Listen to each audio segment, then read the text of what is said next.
Hello sound. Mayong agagid mga kabyanan ha. Salamat gid sa kaygayunan nga may dugang kita nga kabuhi.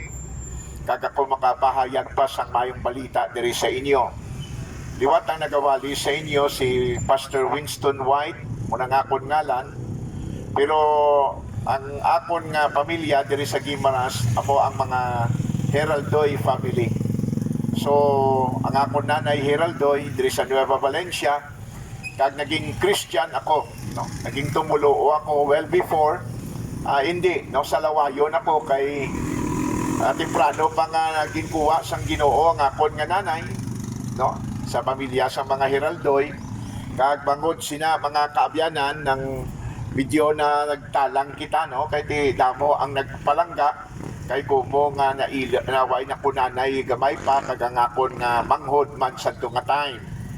Pasalamat gid ko nga may nagwali sa sulod sang jeep sa Hordan sang 1991 kag isa ako sa namati sang ginwali sang Amerikano aradang iya nga church so magyanta dira pa Santa Teresa ang Amazing Grace Bible Believers Baptist Church. So dalayawon gid. So kung maghipos ako kag hindi man ko magwali, then kanugon, no?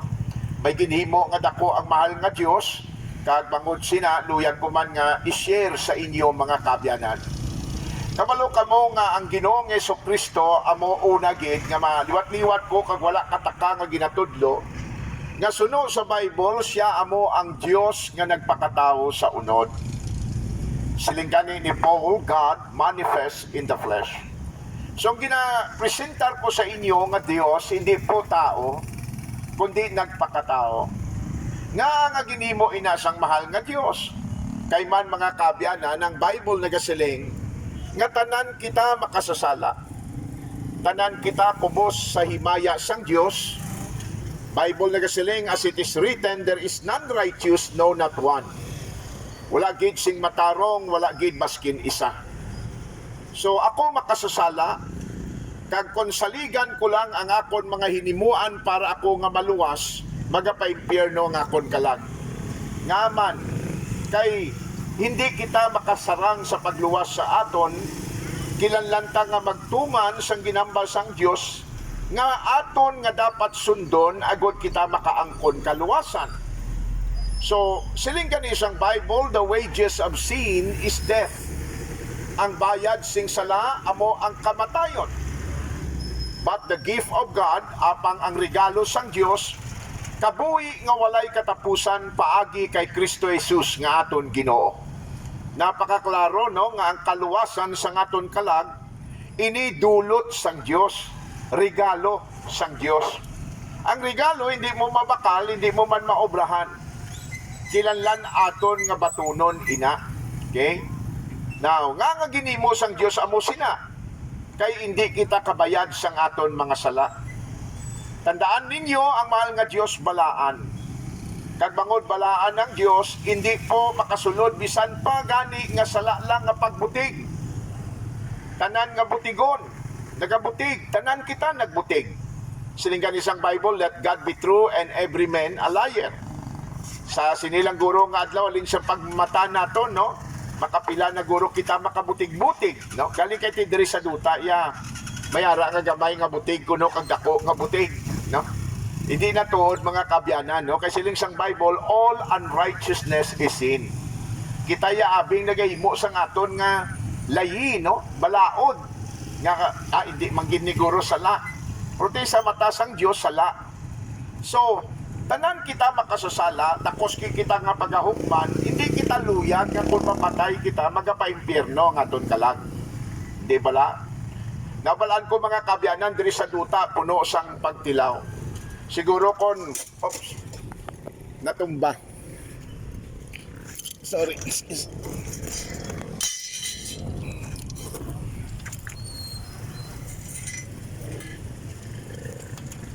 Sorry.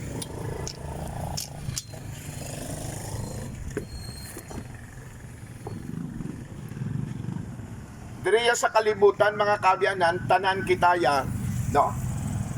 Dapat maintindihan gid naton nga ang mahal nga Dios wala po sang may ginaluwas pag hindi kita kabalo nga hinulsol kag magtuo kay Kristo Jesus nga aton nga manluluwas. Well, ang Bible nagasiling, ang sino man nga hindi makitaan ang iya ngalan na sulat sa libro sa kabuhi, itagbong sa linaw nga kalayo. Diabyan ang imo bala ngalan na sulat na. Pag mapatay kita gali nga wala malista nga aton ngalan sa libro sa kabuhi, magapa-impyerno gali ang aton nga kalan. Wow, masubo kaayo, no? Paano malista nga aton ngalan? Kung kita magtuo kay Kristo Jesus nga aton nga manluluwas, kita magasalig nga ang aton Ginoo nagpalansang sa krus sa pagtubos kag sa pagbayad sang aton mga sala.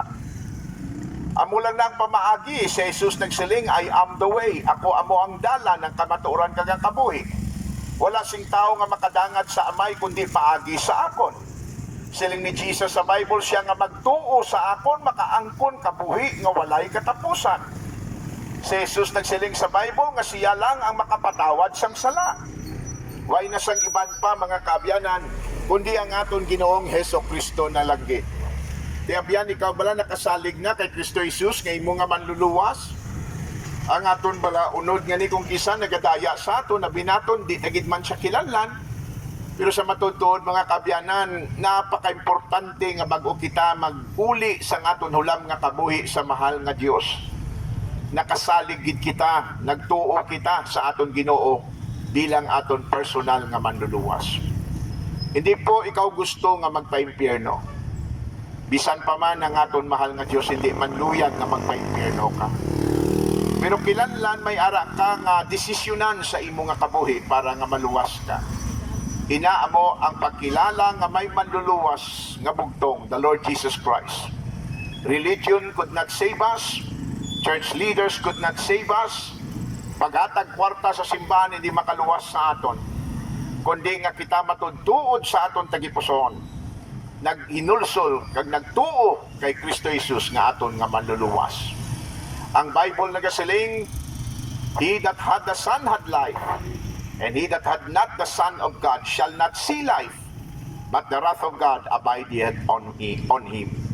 Siling ni John, these things have I written unto you, that believe on the name of the Son of God, that ye may know that you have eternal life.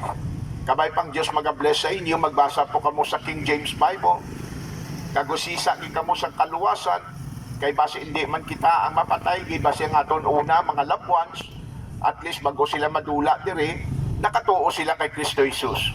Agod nga ululupot kita Japon sa langit. Well, kung hindi ka magpati sini, I hope nga magusisa ka. Way man sing may ginapilit ang aton nga mahal nga Dios. Salamat gid sa inyo nga tion, tugtog naman sa masunod next time nga maka-preach kita. Pasensya gid ko na disturbo ko kamo, magusisa kamo. Nagasalig ako nga ang pulong sang Dios hindi gid manumbalik nga wala pulos. God bless gid mga kabyanan ha. God bless gid sa inyo tanan, God bless gid.